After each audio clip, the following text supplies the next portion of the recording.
High kick jambe arrière pour le Français.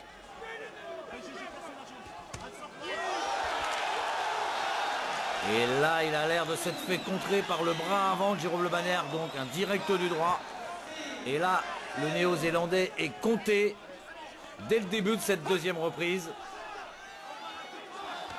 Quand on connaît la solidité du Néo-Zélandais, eh bien, on peut être sûr que ce direct du bras avant a fait mal, très très mal, comme ce high kick de la jambe gauche.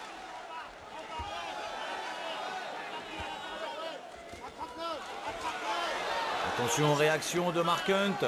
Et là, pour le moment, c'est le Français qui avance et qui touche le Néo-Zélandais avec ce crochet du droit. Le high kick de la jambe arrière, crochet du droit encore. Et ce high kick est passé juste au-dessus de Mark Hunt. C'est pour le moment une grêle de coups qui s'abat sur Mark Hunt. Low kick intérieur. Oh, il a du mal là, le Néo-Zélandais. Il a beaucoup de mal. Il prend beaucoup de coups dans cette deuxième reprise. Et quand on connaît la puissance de frappe de Jérôme Le Banner, eh bien on peut dire que pour le moment, Mark Hunt souffre terriblement sur les coups butoirs donnés par le Français qui continue. Attention, c'est maintenant Jérôme Le Banner qui vient de se faire contrer, car c'est ça la force de Mark Hunt. Il est capable sur un seul coup, regardez sur cette uppercut, il a expédié le Français au tapis. Ils sont à un knockdown chacun dans cette deuxième reprise quand on sait qu'il reste encore 3 rounds derrière.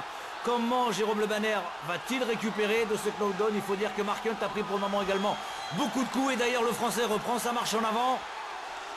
Et là, c'est terrible ce qui se passe sur le ring de Bercy.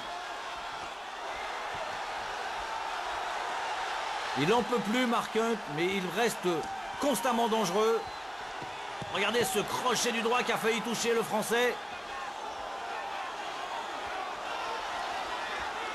Et là, je peux vous garantir que les deux garçons sont préparés physiquement. Ils sont tous les deux à 100%. Parce que de toute façon, un des deux ne se serait pas relevé. Et pour le moment, eh bien, le Français est bien. High kick de Jérôme Le Banner qui suit avec le bras gauche. Crochet du droit doublé. Il n'en peut plus, Mark Hunt. Il est au bord de la rupture. Mais attention, on le sait. Sur un seul coup, il peut faire la différence. L'uppercut vient de passer, c'est encore le Français qui touche.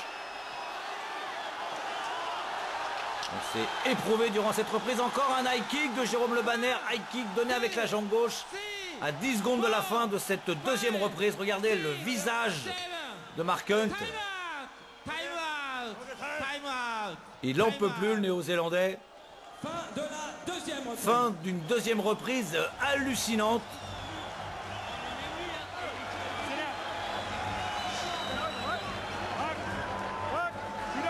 Béatrice Dalle et Joe Star apprécient cette rencontre. Enfin là, on vient vraiment d'assister à une deuxième reprise exceptionnelle où tour à tour, tout d'abord, une première fois, Mark Hunt va au tapis. Ensuite, c'est Jérôme Le Banner. Et enfin, à 10 secondes de la fin de la reprise, c'est de nouveau Mark Hunt qui va au tapis. On va revoir. Oui, ça, c'est le premier knockdown, donc direct du bras avant. Je le répète, quand on connaît les facultés d'encaisseur de Mark Hunt. Et maintenant, c'est Jérôme Le Banner qui vient de se faire contrer. Et donc, à son tour, subit un knockdown. Et là, Mark Hunt ne veut pas y retourner. Il a pris beaucoup de coups dans la deuxième reprise. Il a été martelé sous tous les angles et c'est la toute première fois que Mark Hunt enregistre une défaite avant la limite.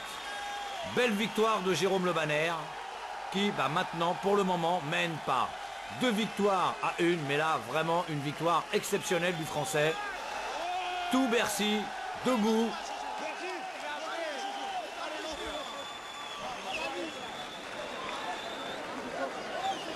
Le vainqueur de ce match, Mr. Mark Hunt, please.